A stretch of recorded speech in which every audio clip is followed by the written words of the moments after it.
90 minuti, forse di più non si sa, per accedere al teatro dei sogni o per salutare la stagione, probabilmente con qualche rammarico. Amici di Sportissimi, ciao da Salvo Geraci, benvenuti al comunale di Villarosa, provincia di Enna. Villarosa Melas è la semifinale di ritorno di Coppa Sicilia, l'ultimo passo verso la finale. Adesso il Villarosa chiude un po' il quadro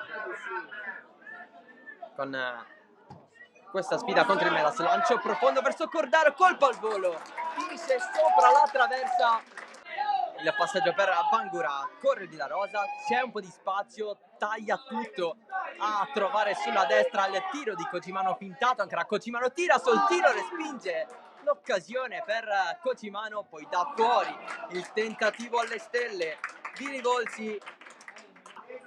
Melas adesso si affida alla conquista della Coppa Sicilia per andare in promozione. Conclusione da fuori che finisce sul fondo. Mirko Di Salvo. Intanto il Villarosa continua ad attaccare con il salto dell'uomo da parte di Cordaro, mette dentro, colpo di testa, dall'altro lato c'è il destro al volo di Cocimano che finisce alto. Caba mette dentro, secondo palo, non c'è nessuno, Cocimano traversa! Che occasione per il Villarosa, sempre di più a un passo dal vantaggio Cocimano. La battuta con il lancio lungo la gestione di Mirko Di Salvo, un po' prestato da Laudani, poi altra conclusione dalla distanza con le due squadre che sono ancora sul 2-2 totale. Questo risultato passerebbe il Villarosa, cross in mezzo, risposta sul solito con la rete di Cordaro, passa avanti il Villarosa con il proprio capitano Giuseppe Cordaro, 1-0. Per ripartire l'azione, attenzione però perché c'è Cordaro ancora una volta. Cordaro avanza lui con la pressione avversaria, la finta di Bangura, ottimo sinistro piazzato, palo, ancora Bangura, ce l'ha tra le gambe, non è riuscita a calciare, ancora Bangura, la respinta dalla difesa avversaria, incredibile. Soldino ha tanta difficoltà perché praticamente il sole in faccia, Cocimano non si capisce il Melas, Cocimano dentro, spazza via ancora, c'è il tiro di Cordaro alto. Assurdo come la difesa del Melas sia stata superficiale.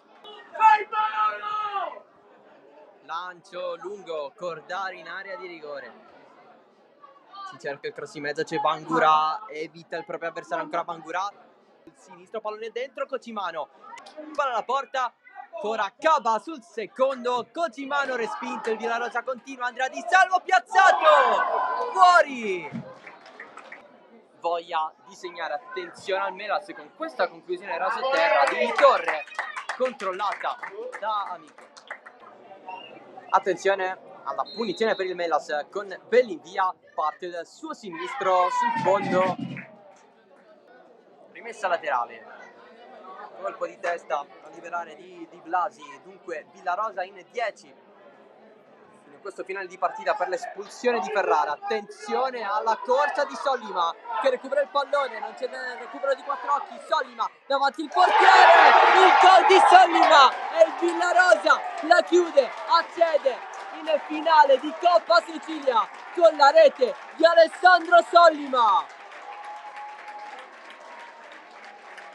Barriera 4, parte Iorio, il pallone scende un po' troppo tardi, ma c'è il triplice fischio, il Villarosa accede nella finale di Coppa Sicilia battendo per 2-0 la gara di ritorno in semifinale il Melas. Il complessivo è di 4-2, sarà Petrosino Villarosa la sfida di questo mercoledì tra 3 giorni al Fiorilli di Casteldaccia.